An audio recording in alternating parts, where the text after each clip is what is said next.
জাফর আলী খান শাবকীয়র জন্য যথেষ্ট নয়। জাফর আলী খান ও যখন উচ্চারণ করেছে রেখাকে ভুলে যাবে না। আমি তোমাকে হুকুম দিচ্ছি, ওকে এই মুহূর্তে নিরাপদে হত্যা করো। তাই করবো আমি। তাই করুন।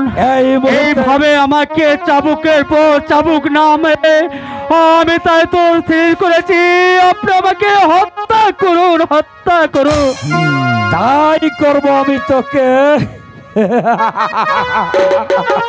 আবার মৃত্যুর জন্য প্রস্তুত। তুমি কালী খান এখানে কি করতে এসেছিস? মরতে এসেছিস?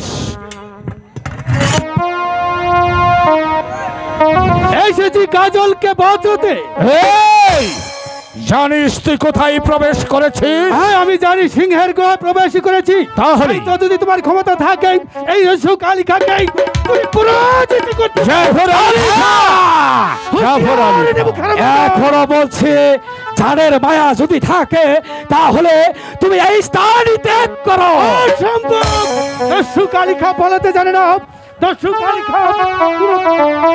কালিকা হাঁটতে জানে না, দস্যু কালিকা তোমাদেরকে শাস্তি দিতে চায়। এই কালিকা দেখা যাবে কে কাকে শাস্তি দেয়। এই মুহূর্তে তোমার শাস্তির সাতটায় আমি পিটিয়ে দিচ্ছি।